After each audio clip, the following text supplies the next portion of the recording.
24절부터 30절까지 말씀 한 절씩 교독하고 30절은 합독하겠습니다. 출애굽기 6장 14절부터 30절까지 말씀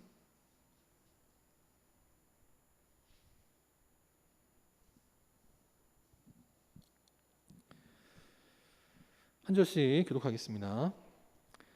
그들의 조상을 따라 집의 어른은 이러하니라. 이스라엘의 장자 르우벤의 아들은 한옥과 발루와 헤스론과 갈미니, 이들은 르우벤의 족장이요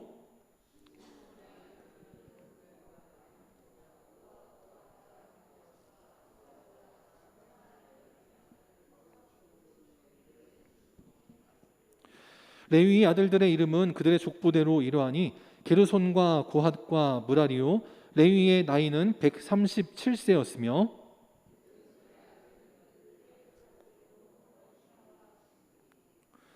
고핫의 아들들은 아므람과 이스알과 헤브론과 우시엘이요. 고핫의 나이는 133세였으며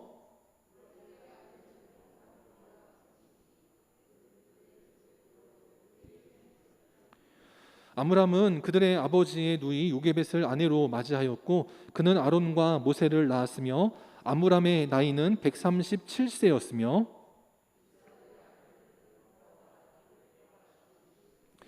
우시엘의 아들들은 미사엘과 엘사반과 시드리요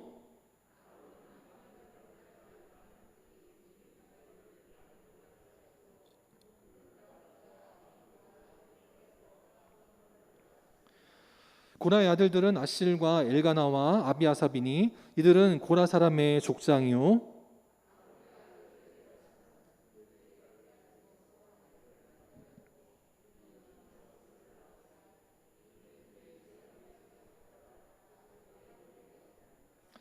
이스라엘 자손을 그들의 군대대로 애굽 땅에서 인도하라 하신 여호와의 명령을 받은 자는 이 아론과 모세요.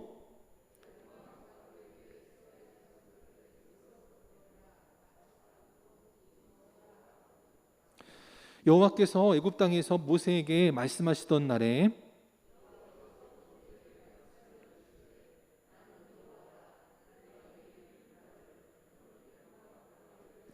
다 같이 모세가 여호와 앞에서 아뢰되 나는 입이 둔한 자이오니 바로가 어찌 나의 말을 들으리까. 아멘.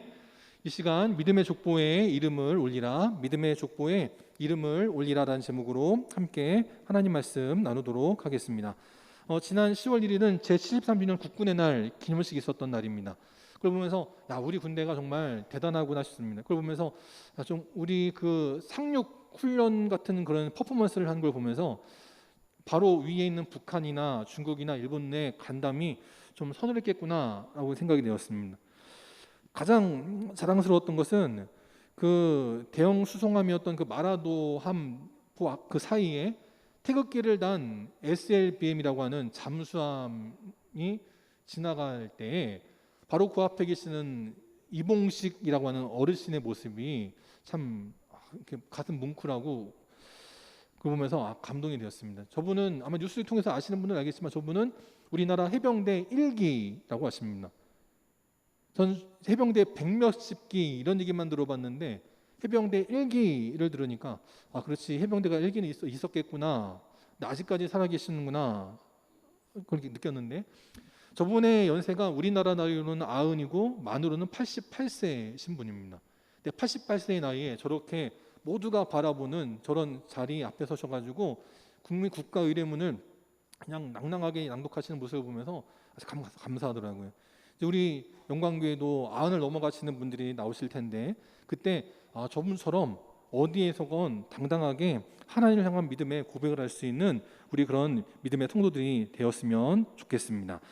그걸 보면서 예전의 모습이 떠올랐는데 우리나라가 그럼 이렇게 당당하기만 했냐? 그렇게 오래되지 않았어요. 오래되지 않았을 때 보면 국군의 날 기념식의 모습입니다.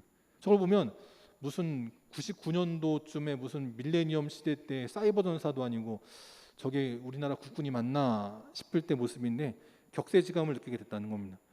우리나라도 이렇게 발전했는데 그럼 일본은 어떤가 보니까 일본은 작년 모습입니다. 작년 일본 자위대의 모습인데 제식 훈련을 하는데 저렇게 길거리에서 하고 있어요. 근데 제식 훈련을 길거리에서 하면 안 되죠. 총에 맞아 죽으려고. 그래서 은폐 해야 되는데 은폐를 또 어디로 가서 하느냐? 저렇게 옹기종기 모여가지고 은폐를 합니다. 여기 우리 남자분들은 다 군대 갔다 오셔서 알겠지만 은폐를 저렇게 하면 수류탄 맞아 죽습니다. 저게 자위대의 모습이라는 거예요. 그러면서 우리는 더 이상 북한을 두려워할 것도 없고 일본도 두려워할 필요가 없다라는 겁니다. 우리나라가 언제부터 이렇게 강했느냐? 우리나라는 이건 유머인데 뼛속부터 강했다는 거예요. 왜냐하면 서양에 보면 침대 밑에 귀신이 있어요라고 무서워하는 그런 영화나 만화나 그런 동화들을 많이 보게 됩니다. 그래서 어린아이가 잠을 잘다가 무서워서 엄마 아빠를 불러요. 엄마 아빠 내 침대 밑에 귀신이 있어요 하는 거예요. 근데 엄마 아빠가 계속 보면 아무것도 없거든요. 아기들은 있다는 거예요. 그렇게 무서워하는 그런 내용들을 많이 보게 되는데 우리나라에는 침대 밑에 귀신이 없죠. 침대를 쓴 지 얼마 안 됐으니까. 그럼 이불 밑에는 귀신이 있냐? 우리나라는 이불 속에도 귀신이 없어요. 왜냐? 우리나라는 이런 나라입니다. 나약한 괴물 따위가 누울 수 있는 곳은 없어요. 별로 안 웃기신가 본데. 제가 아파트 살다가 시골에 가면 겨울에 할머니 할아버지께서 우리 손자 왔다고 그냥 방바닥을 그냥 뜨겁게 달궈주시거든요. 거기서 잠을 자려고 그러면 너무 뜨거워 엉덩이가. 누워있지를 못하겠어. 그리고 또 일어나려고 그러면 코는 또 왜 그렇게 시린지. 이렇게 누워있으면 코는 영화처럼 추워가지고 그냥 코가 얼고 방바닥은 뜨끈뜨끈해가지고 그냥 막 절절 끓고. 그러니까 저렇게 난방을 잘못하면 아궁이를 잘못되면 저게 방바닥 장판이 타버릴 정도가 되니까 귀신도 침대 밑이나 이불 속에 결코 들어올 수 없다는 거예요. 저런 지역에서 살아남아서 우리가 이렇게 됐기 때문에 우리나라는 강할 수밖에 없다라는 거예요. 저 그냥 웃자고 한 얘기지만 하나님께서 이 나라 지켜주실 때 전 우리 그 애국가의 1절과 같이 하나님의 보호하사 우리나라는 만세가 될 줄 믿습니다. 앞으로도 믿고 나갈 때 어떤 데서도 결코 틈타지 못하는, 다시는 일제로부터 같은 그런 나라로부터 침략당하지 않고, 다시는 유교 같은 그런 비극이 벌어져서 형제끼리 칼을 가누고 총을 쏘고 이산 가족이 생기는, 나라가 쑥대밭이 되는 그런 일이 생기지 않도록 더욱더 기도하고 믿음으로 나갈 수 있는 그런 일이 앞장서는 우리 영광교회 또 이 철원 땅 될 수 있기를 주님의 이름으로 축원합니다. 출애굽기 6장입니다. 6장의 후반부를 볼 텐데 아마 성경을 유심히 보신 분들은 뭔가 반복된다라는 느낌을 받으실 겁니다. 후반부를 보면 12절부터 13절까지는 뭐가 나오냐면 모세와 아론의 소명에 대해서 말씀하셨습니다. 지난주 말씀에 보았는데 12절에 보면 모세가 상심이 된 다음에 하나님께 나아갑니다. 그러면서 하나님 앞에 불평하기 시작해요. 뭐라 하냐면 나는 입이 둔해서 더 이상 하나님의 사명 감당 못하겠어요. 나 말고 다른 사람 찾아보세요. 그런 식으로 불평하게 됩니다. 근데 13절에 하나님께서 뭐라 말씀하시냐면 너는 바로에게 가서 나의 명령을 전하라 라고 하십니다. 응석 부릴 때 응석을 받아주지 않고 단호하게 야 그만하고 바로에게 가서 내 말을 전해 라고 하십니다. 근데 오늘 말씀 마지막에 해당되는 28절 30절에 보면 또다시 소명에 관한 말씀이 또 나옵니다. 30절을 먼저 보면 모세가 또 하나님 앞에서 이렇게 말해요. 나는 입이 둔한 자이옵니다 라고 말해요. 나 못하겠어요 라고 말을 해요. 29절에 하나님께서 뭐라 말씀하시냐면 너는 내가 너에게 이르는 바 나의 명령 그것을 바로에게 다 말하라 하는 13절 말씀을 다시 반복하게 됩니다.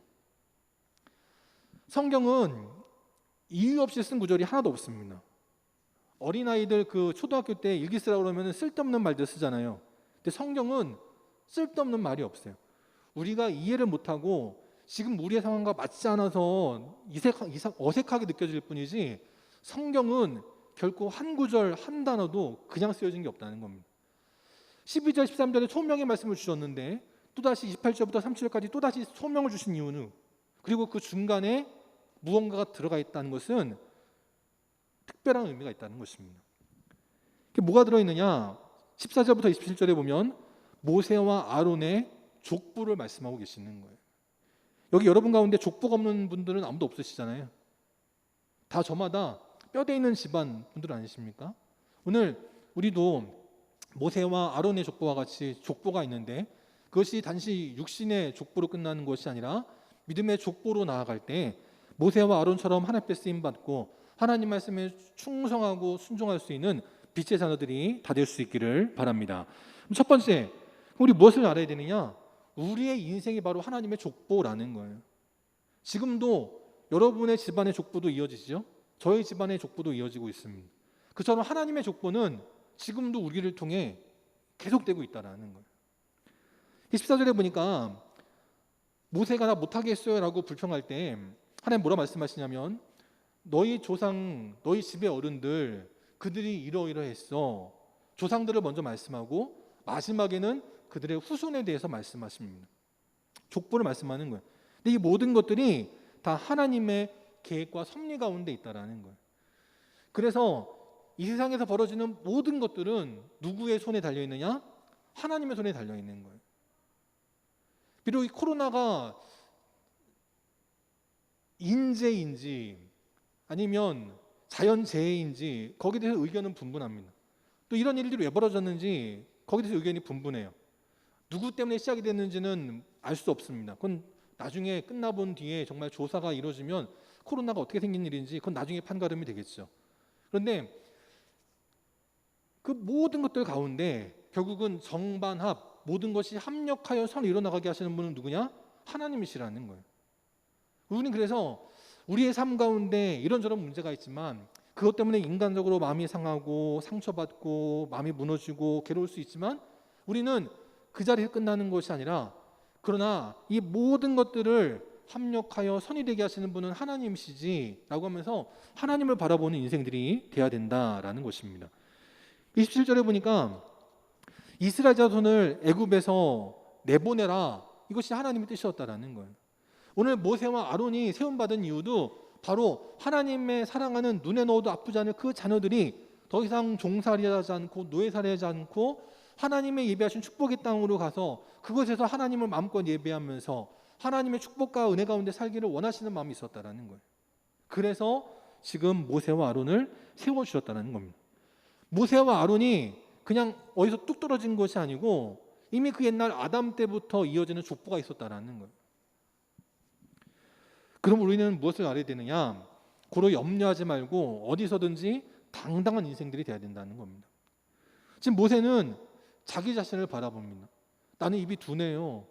내 백성들도 내 말을 안 듣고 저 파라오도 내 말을 안 듣는데 나 같은 놈이 뭘 할 수 있겠어요? 난 못해요 라고 말을 합니다. 그 파라오의 위험 앞에서 뒤에는 거대한 피라밋이 있고 화려한 궁궐이 있고 온몸을 황금색으로 치장하고 있고 수많은 군대가 호위하고 있는 그 파라오 앞에서 자기는 너무나 초라하다라는 것을 느꼈다라는 거예요. 그럴 때 하나님은 어떻게 하시느냐? 네가 나의 말을 듣고 나가서 순종할 때 끝내는 애굽 사람들 모두가 나를 여호와인 줄 알게 될 것이다 라고 말씀하는 거예요. 파라오가 처음 모세를 만났을 때 야, 여호와가 누군데 나는 그런 신 몰라 무시했거든요. 근데 이제는 파라오조차도 내가 여호와인 줄 알게 될 것이다 라고 말씀하고 있는 거예요. 우리는 당당하게 나가야 된다는 겁니다. 그걸 어디서 할 수 있느냐? 족보를 통해서 깨닫게 된다는 거예요. 여러분들도 족보 다 있으실 텐데 저희 집안에도 족보가 있습니다. 이게 김재조 씨의 족보거든요. 저희 집 족보가 뼈대 있는 집안입니다. 여러분들도 다 족보가 있으시잖아요. 그걸 볼 때 아, 내가 이렇게 살아왔구나 그걸 알게 되는 거예요. 근데 만약에 우리 집안에 조용필 씨가 있고 안무개 씨가 있고 누가 들어도 아, 저런 대단한 사람이 있어? 그럼 더 얼마나 힘이 나겠어요. 하나님은 저를 통해서 김재조 씨 이름이 드러나기를 원하고 여러분을 통해서 여러분의 집안과 가문이 빛을 발하게 하실 줄 믿습니다. 아까 우리 장로님께서 기도해 주실 때 참 저를 위해서 기도해 주셔서 감사한데, 제가 크게 들었으니 목사가 되는 것도 중요한데 또 저는 어떻게 기도하냐면 우리 영광교회가 저를 통해서 크게 부흥되기를 원합니다. 저만 잘났다고 저만 잘되고 끝이 아니라 저도 잘되고 여러분도 잘되고 우리 교회도 잘되고 그런 걸 꿈꿔요. 그럴 때 우리 교회에 돌아온 과거들을 쭉 볼 때 우리 교회 초대 담임자가 누구였어요? 이승려 전도사님 아니십니까? 그 대단한 금단교회를 세우고 그 대단한 광림교회를 세우고 임마누엘 교회를 세우고 그 대단한 그 목사님들을 배출한 그 이승려 전도사님이 우리 교회의 영적인 초대 어머니 아니셨어요? 그런 게 왔다는 게 참 감사합니다. 제가 어디 가서 어느 교회 담임하십니까? 물을 때 철원 영광교회라고 물으면 사람들이 그런 교회가 있어요? 그렇게 반응을 합니다. 그때 제가 딱 그 다음에 하는 말이 있죠. 우리 교회는 이승여 전도사님이 세우셨어요 라고 말하면 그때 좀 교회를 잘하는 사람들은 깜짝 놀라요. 근데 또 교회를 잘 모르는 분들은 그분이 누군데요? 그분이 김홍도, 김선도 목사님, 김국도 목사님 어머니예요. 그러면은 깜짝 놀라요. 그만큼 이 족보가 중요하다는 겁니다. 여러분의 인생 하나님께서 책임져 주십니다. 우리는 그래서 어디를 갈 때 주눅 드는 인생이 아니라 주님 안에서 당당한 믿음의 인생들이 되게 하실 줄 믿습니다. 중요한 건 족보에 내 이름이 있느냐 없느냐가 중요한 거예요. 내 세상의 족보에는 그 이름이 없어도 괜찮습니다. 근데 정말 중요한 족보는 뭐냐? 요한계시록 20장에 보니까 생명책이 있는 거예요. 말세 때 하나님께서 모든 인생의 모든 영혼들을 심판하시는데 그때 생명책에 하나님의 생명의 족보에 그 이름이 기록된 자는 어떻게 돼요? 천국으로 인도받아요. 근데 그 생명책에 하나님의 족보에 이름이 기록되지 않은 자는 불못에 던져지리라 라고 말씀하고 있습니다. 그것은 단순히 무서운 심판의 말씀으로 끝나는 게 아니에요. 그것은 우리에게 소망이 되고 위로가 되는 것입니다. 우리 영광교회가 여기까지 오도록 여러분이 힘써주고 애써주셨습니다. 귀한 믿음의 삶을 잘 감당하셨어요. 여러분의 이름이 하나님의 생명책에 기록된 줄 믿고 오늘 모세와 아론도 자기들의 족보를 깨닫게 되었을 때 이제 출애굽기 7장으로 넘어가면 더 이상 모세는 낙심하지 않습니다. 좌절하지 않아요. 더 이상 하나님께 돌아와가지고 난 입이 둔해요. 난 못하겠어요. 그런 말 안 해요. 이제 출애굽기 6장, 7장부터 모세와 아론은 하나님께서 주신 그 말씀을 순종하였다라고 나옵니다. 모세가 파라오한테 아무리 쿠사리를 먹어도 백성들이 아무리 모세에게 돌 던지고 뭐해도 모세는 난 못하겠어요. 그런 말 안 해요. 나의 믿음의 족보를 깨닫게 되니까 그는 믿음으로 전진한 인생이 되었다는 겁니다. 그럼 우리는 무엇을 알아야 되느냐? 두 번째, 그 이름에 족보에 이름이 올라가야 되는데 어떠한 사람이 그 족보에 이름이 올라가느냐? 믿음의 자손들이 올라간다라는 겁니다. 여러분 아마 성경을 이렇게 쭉 읽어 나갔기 때문에 아마 눈치를 못 채신 분도 있겠고 또 개별적으로 성경을 공부하셨거나 성경을 많이 읽으신 분들은 혹시 아실 분도 계실 텐데 오늘 이 출애굽기 6장에 나오는 족보에는요 모세가 주인공이 아닙니다. 모세가 민족의 대지도자이기 때문에 모세가 주인공이 돼야 될 것 같은데 모세는요 저 한 구절로 끝나요. 20절에 보니까 아므람이 모세를 낳았다. 여기서 끝납니다. 왜냐? 그 모세는 자기는 정말 대단한 사람이었는데 그 아들, 그 손자가 너무나 형편없는 인생이 되었다는 거예요. 아들은 뭐 했는지도 별로 나오지도 않습니다. 근데 손자가 나오는데 손자가 어디 나오느냐? 사사기 18장에 나옵니다. 단 지파가 자기들을 위해서 우상을 만들었다는 거예요. 하나님의 신상을 세운 게 아니고 우상을 만들어 섬겼습니다. 우상을 만들어 놓고 이 우상에게 제사를 드릴 때 제사를 집리할 사람을 골랐는데 그게 누구냐면 바로 모세의 손자 게르솜의 아들 요나단이었다라는 거예요. 그 대단한 모세의 손자가 요즘 우리로 말하면 박수무당이 된 거예요. 이게 얼마나 안타까운 일입니까? 우리도 정치계에 보면 자식들 때문에 난관에 봉착한 이들을 보게 됩니다. 사실 그 딸만 아니었으면 이번 대선에 야권의 아주 유력 주자가 됐을 텐데 딸이 유학 갔다가 마약 들고 오는 바람에 정기 은퇴를 했어요. 어떤 아들은 음주운전했습니다. 지금 집행유예 기간인데 또 운전을 했어요. 그것 때문에 그 아버지가 야권의 1위 후보의 선거 캠프에 있다가 물러났습니다. 아마 내년 선거에서 잘 되면 그 대통령과 함께 큰 역할을 할 텐데 아들이 사고 치는 바람에 물러났어요. 그 얼마나 아프겠어요.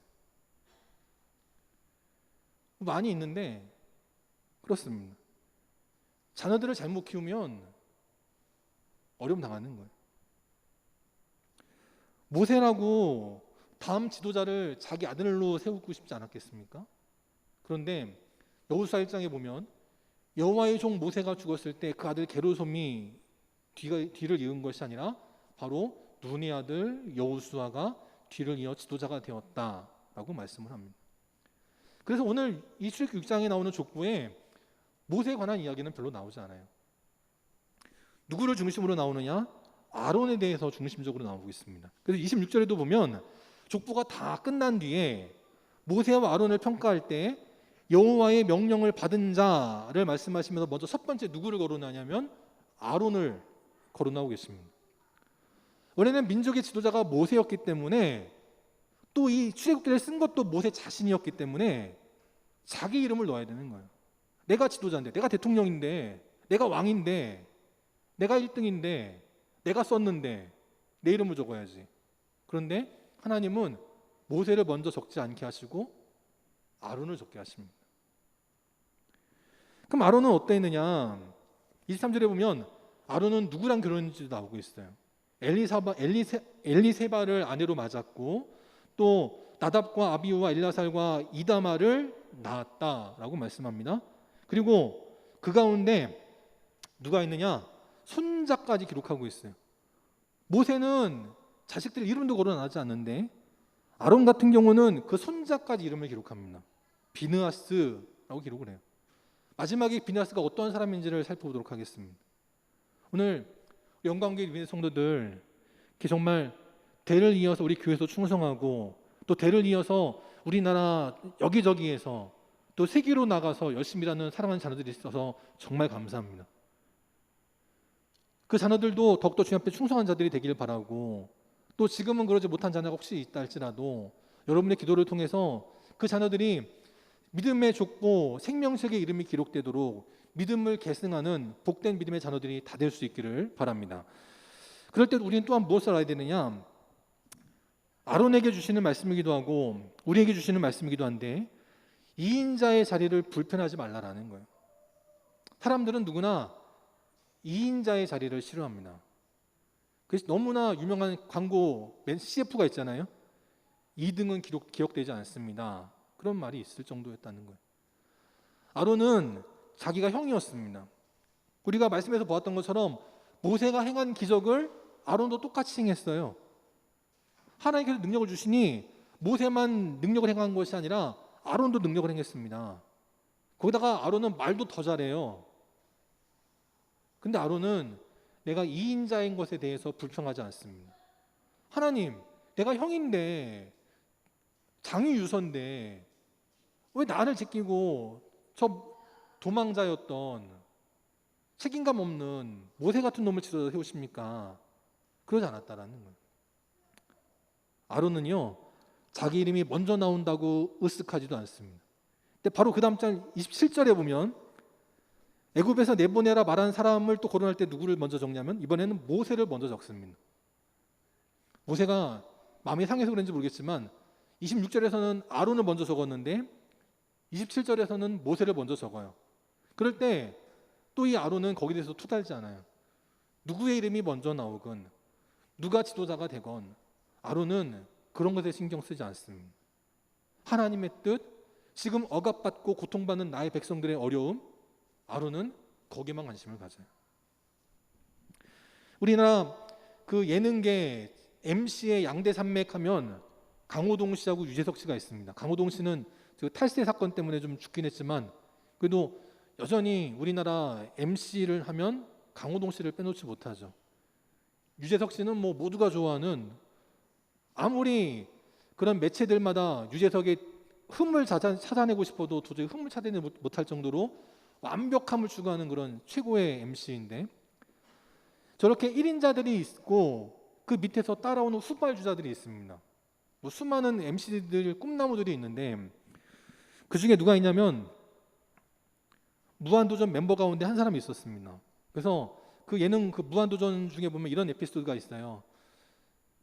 유재석 씨가 자기랑 같이 방송하고 있는 그 동료 개그맨에게 이렇게 물어봅니다. 정말 본인이 2인자라고 생각하십니까? 라고 물어요. 사실 근데 그 말을 듣는 사람은 사실은 2인자도 되기가 힘든 위치에 있는 사람입니다. 그 사람이 뭐라고 말하냐면 난 0.5라고 말해요. 나는 2인자가 아니고 1.5인자야. 그렇게 말을 해요. 저것 때문에 박명숙 씨가 아주 그냥 대박이 터진 적이 있습니다. 그래서 그 전에 없었던 1.5인자라고 하는 그런 말이 나온 적이 있어요. 웃자고 하는 말이지만 그만큼 사람들은 누구나 1인자가 되기를 원합니다. 내가 유재석을 꺾고 강호동을 꺾고 1인자가 돼가지고 방송 한번 찍을 때마다 2천만 원씩 나도 받고 싶어. 그런 마음들이 누구나 있는 거 아니겠습니까? 누구나 자기들이 대통령 되고 싶고 국회의원 되고 싶고 군수 되고 싶고 장로 되고 싶고 큰 교회 담임자 되고 싶고 누구나 다 그래요.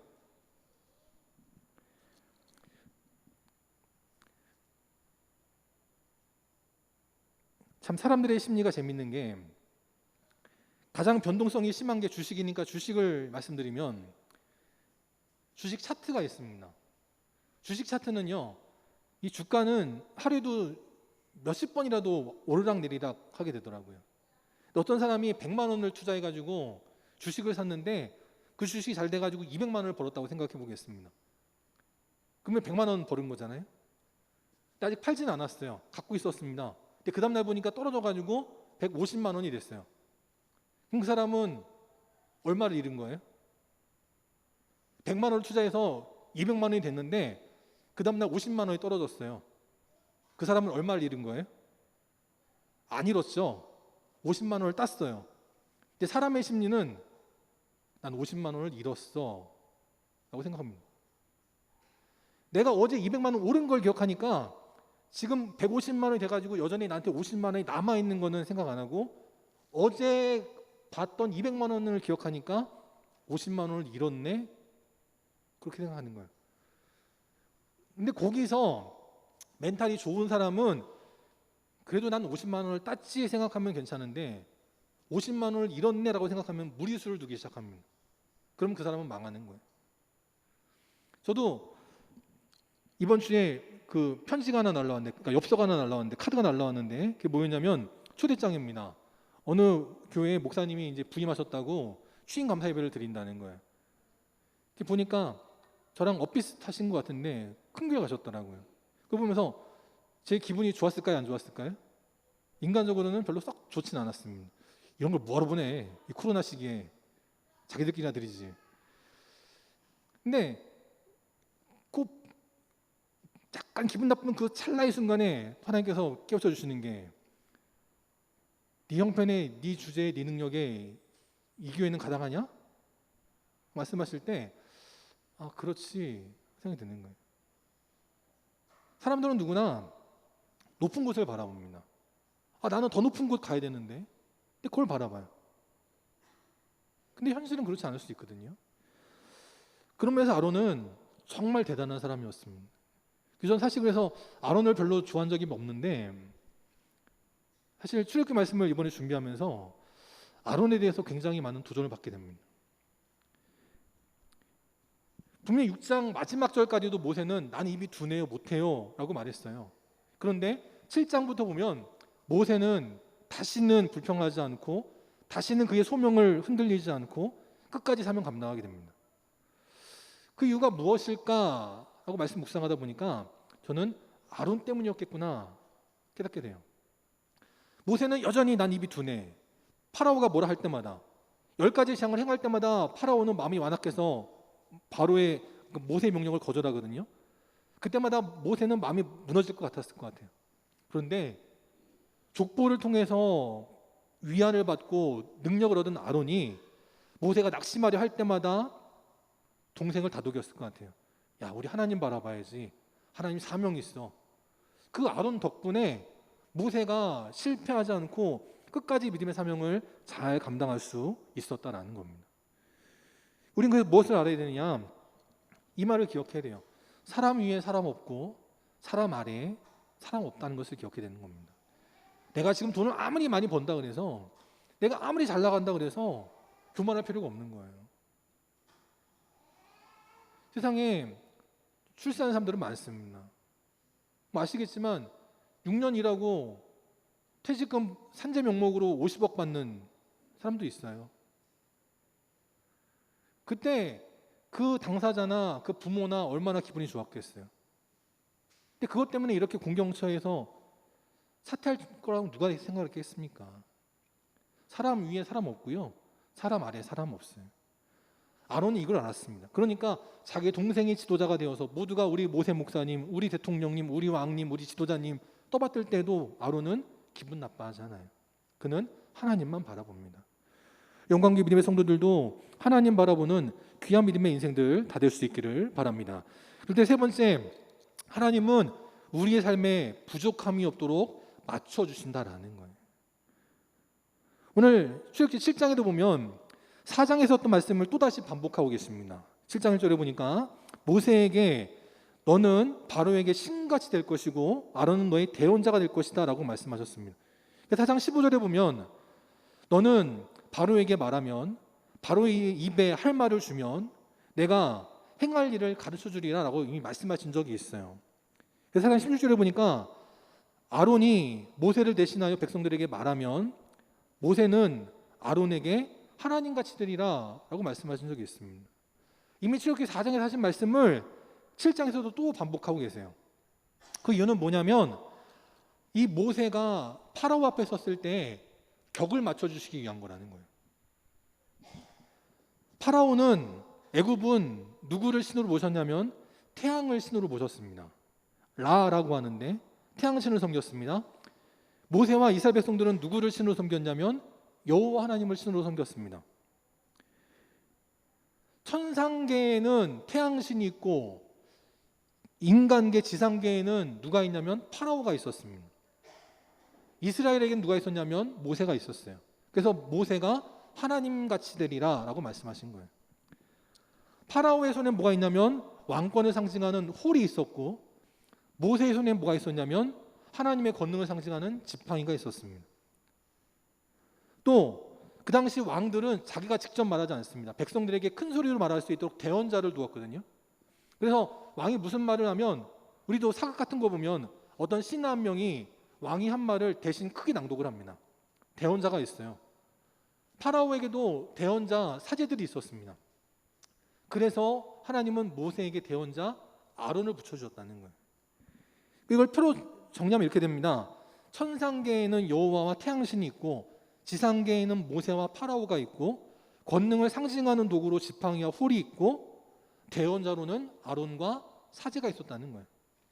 하나님은 비록 80이 넘은 좀 죄송한데 늙은이 형편없는 행색에 초라한 늙은이였지만 그 모세가 그 대단한 파라오 앞에 설 때 격이 떨어지지 않도록 부족함이 없도록 모든 걸 맞춰주셨다는 거예요. 그 하나님께서 살아계시고 그 하나님께서 여전히 우리 가운데 함께 하십니다. 우리가 대통령만 하지 못할 수 있고요. 대단한 기업의 회장님만 하지 못할 수 있고요.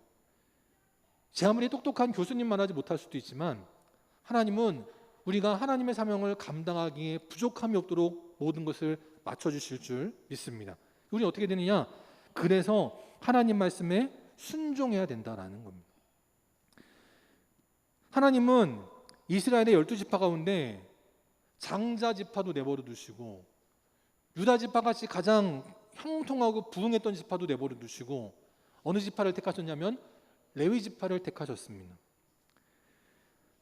근데 창세기 말씀 보신 분들은 알지만 사실 레위는요 성격적으로 문제가 있는 사람이었습니다. 혈기가 왕성해서 감정을 주체하지 못하는 요즘으로 말하면 분노 장애자였습니다. 그래서 자기 여동생이 겁탈당하고 왔습니다. 근데 그 겁탈한 놈이 책임을 지겠다고 말해요. 이 당시에는 여자들이 겁탈을 당하면 지가 행실을 똑바로 못했으니까 겁탈당한 거지 하고 여자를 죽여버리지 남자를 탓하지 않습니다. 그 당시에 남자들은 그냥 아무 데나 가가지고 그냥 막 해도 괜찮은 그런 때였어요. 그때는. 그런데 그 디나를 겁탈했던 그 세겜은 자기의 행동에 책임을 지려 했습니다. 그래서 그 여인을 저에게 아내로 주십시오 라고 청혼을 했는데 야곱은 우리는 할례하지 않은 사람과는 우리는 결혼하지 않습니다 라고 말을 해요. 그랬더니 할례까지 행하게 됩니다.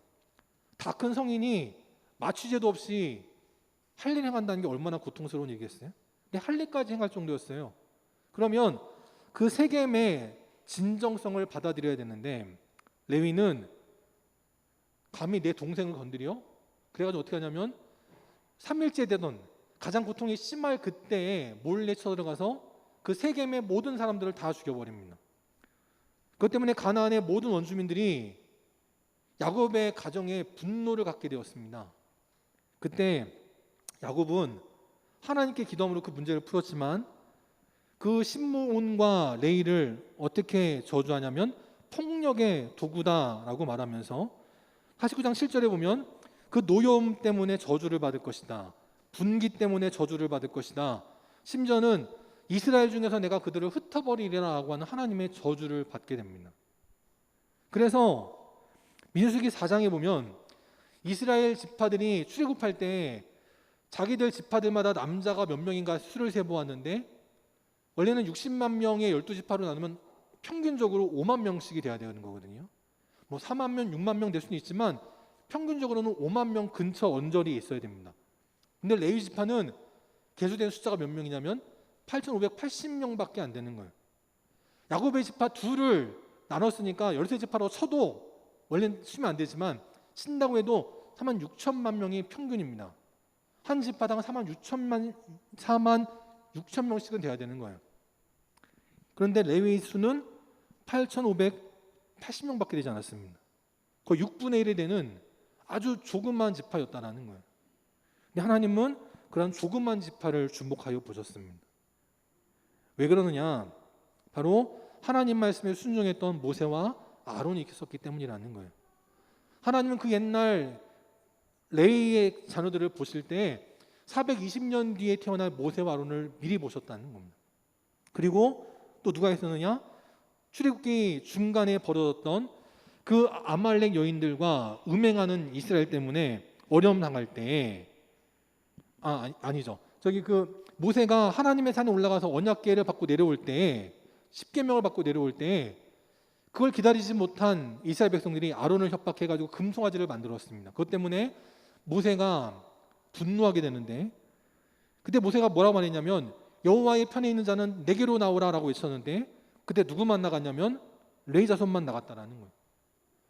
8천여 명의 사람들밖에 안 모였습니다. 상대는 60만 명인데 우리는 8천 명밖에 안 되는 거예요. 그러면 주눅이 들어서 싸울 수 있겠습니까? 그런데 이 레위 지파 8천여 명의 남자들은 담대하게 싸워 나갔다는 거예요.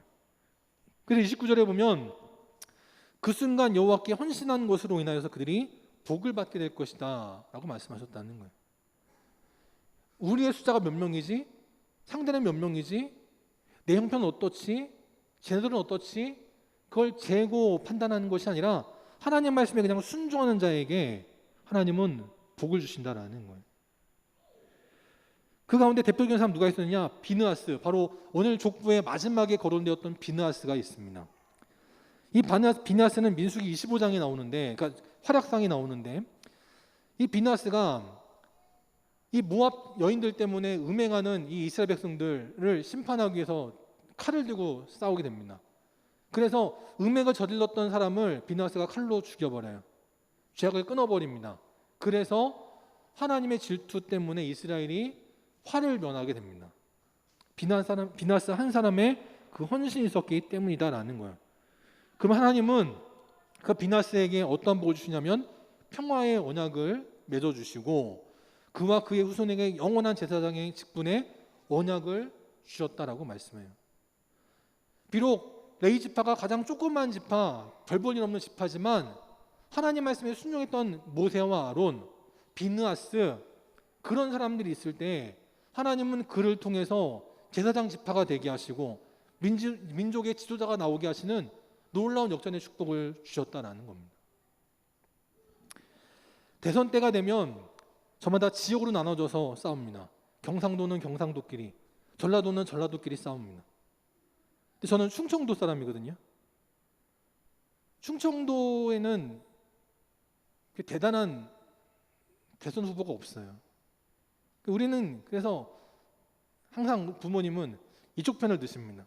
우리 충청도에는 인재가 없으니까 다른 지역의 어느 지파를 쟤네들을 믿어줘야 돼 막 말씀을 하세요. 그걸 볼 때마다 우리 충청도는 뭐가 부족해가지고 그렇지? 그럴 때가 있어요. 근데 제가 지금 어디로 왔어요? 강원도로 왔습니다. 강원도에는 유력한 대선 후보가 있나요? 또 없어요. 그러니까 또 여기냐 저기냐 이걸 보고 있어요. 충청도에도 좀 대단한 인재가 좀 나오고 강원도에 좀 대단한 인재가 나와서 우리가 얘기를 해야 되는데 우리는 얘기를 못하고 남이 얘기를 해요. 그럴 때 보면 안타까울 때가 있지만 오늘 레이지파를 보면서 다시 한 번 더 위로를 얻습니다. 충청도에도 강원도에도 하나님의 귀한 일꾼들을 더해 주셔서 정말 이 나라가 선한 경쟁을 펼치고 그 믿음의 인재들이 그냥 우죽순 솟아나게 될 때 정말 일꾼이 넘쳐나서 고민인, 지금 보면서 저 인간을 밀어줘야 되나, 저 인간을 뽑아야 되나, 그렇게 정말 골치 아파서 고민하는 것이 아니라 모세가 나오고 아론이 나오고 여호수아가 나오고 다윗이 나오고 다니엘이 나오고 그런 믿음의 일꾼들이 그냥 넘쳐나게 될 때 행복한 고민이 있고 행복한 발전이 있는 우리 영광교회 또 이 나라 이 민족이 될 수 있기를 바랍니다. 그러기 위해서 우리에게 필요한 게 뭐냐, 출애굽기 20장 6절에 보니까 하나님을 사랑하고 하나님 계명을 지키는 자에게는 1000배까지 은혜를 베푸시리라 라고 말씀을 하고 있어요. 오늘 모세와 아론은 족보를 통해 힘을 얻었습니다. 특별히 아론은요, 모세는 그 자녀들도 거론하지 않으신 하나님이 내 손자까지 아시고 손자까지 거론하실 때 아론이 힘을 얻었습니다. 그래서 더욱더 그는 하나님 말씀에 순종해야지 하고 나갔어요. 지금까지도 그 아론의 후손들이 제사장이 되어서 영적인 것들을 담당하고 있습니다. 또 그 아브라함의 후손인 이스라엘 민족이 아직까지도 온 세계에 가장 큰 영향력을 뒤에 생산하는 거 아니겠어요? 지금 동방에 조금만 나라, 중국이 하면은 감기 몸살에 걸리고 일본이 이렇게 하면은 쓰러지고 했던 그런 나라가 발전하고 있습니다. 일어나고 있어요. 여러분이 더욱더 하나님을 사랑하고 하나님 계명을 지키고 나갈 때 여러분을 통해서 이 나라가 1000대까지 하나님의 은혜와 축복을 누리게 될 줄 믿습니다. 우리가 할 일은 뭐냐? 바로 모세와 아론처럼 하나님께서 명령하신 대로 행하는 자들이 돼야 되는 거예요. 내 생각에는 이런데, 내가 가진 걸 보니까 난 이것밖에 없는데, 그 낙심하고 절망하는 것이 아니라 하나님께서 가라 하시면 가는 자들이 돼야 되는 거예요. 기도해라 하시면 기도하는 자들이 돼야 되는 거예요. 예배해라 그러면 예배하는 자들이 돼야 되는 거예요. 이렇게 하나님 말씀에 순종할 때 모세와 아론을 통해 그 불가능했던 출애굽의 놀라운 역사는 시작되었습니다. 온 세계에 유일무이한 해방의 역사가 순종하는 두 사람 모세와 아론을 통해 벌어졌어요. 그러면 지금도 하나님 말씀에 순종하는 여러분을 통해 하나님의 귀한 역사는 나타나게 될 줄 믿습니다. 그때까지 낙심하지 말고 끝까지 하나님 말씀에 순종하며 나갈 때 하나님의 그 생명책, 믿음의 족보에 여러분과 여러분의 자녀의 이름을 올릴 수 있는 귀한 믿음의 삶이 다 될 수 있기를 주님의 이름으로 축원합니다. 기도합니다. 찬송 620장 함께 찬양하시고 축도로 이마치도록 하겠습니다. 다 함께 일어나셔서 찬송 620장 함께 찬양하시고 축도로 이마칩니다.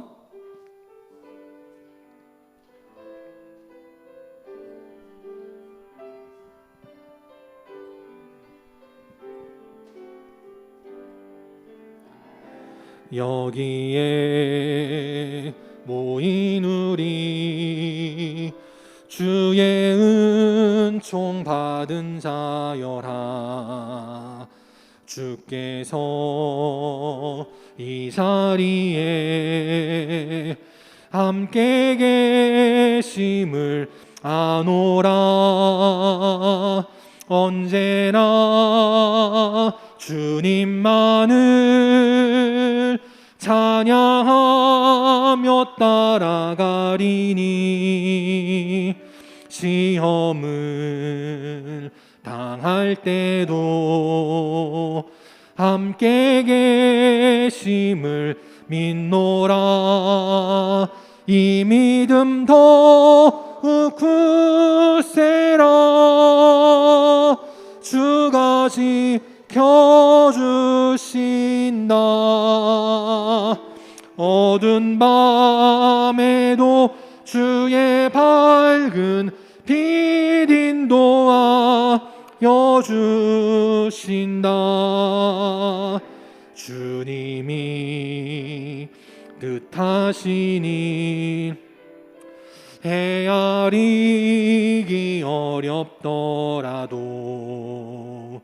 언제나 주 뜻 안에 내가 있음을 아노라. 아멘. 사랑과 말씀들이 나를 더욱 새롭게 하니 때로는 넘어져도 최후 승리를 믿노라. 아멘. 이 믿음 더욱 굳세라. 이 믿음 더욱 굳세라. 주가 지켜주신다. 어두운 밤에도 주의 밝은 빛 인도하여 주신다. 여기에 모인 우리 사랑받는 주의 자녀라. 주께서 뜻하신 바 우리 통해 펼치신다. 고통과 슬픔 중에 더욱 주님 의지하오니. 아멘. 어려움 이겨내고 주님 더욱 찬양하라. 이 믿음 더욱 굳세라. 주가 지켜주신다. 어두운 밤에도 주의 밝은 빛 인도하여 주신다. 아멘. 함께 기도하겠습니다. 지금은 우리 주 예수 그리스도의 은혜와 하나님 아버지의 끝이 없는 사랑하심과 성령님의 함께 하시고 교통하시고 인도하심이 지금 나의 현실은 초라하고 어려울지라도, 나의 가진 것은 보잘것없을지라도, 그러나 나의 이름을 하나님의 생명책 믿음의 족보에 올리게 하심으로 말미암아 하나님 말씀에 순종하고 하나님을 사랑하는 자에게 천대까지 은혜를 베풀어 주시겠다 약속하신 그 주님의 은혜에 붙잡고 우리도 주님 앞에 순종하여 나가기를 원하는 모세와 아론처럼 그렇게 하나님 앞에 쓰임받기를 원하는 우리 모든 영광의 성도들 머리 위에, 또 그 가정과 직장과 사랑하는 주의 자녀들 머리 위에, 또 이 시간 주 앞에 나와 함께 예배드리기를 원하지만 이런저런 이유로 나오지 못한 이들, 또 나라를 지키는 국군 장병 위에, 또한 방역에 힘쓰고 있는 모든 공무원들과 의료진들 위에 이제부터 영원토록 함께 계시기를 간절히 축원하옵나이다. 아멘.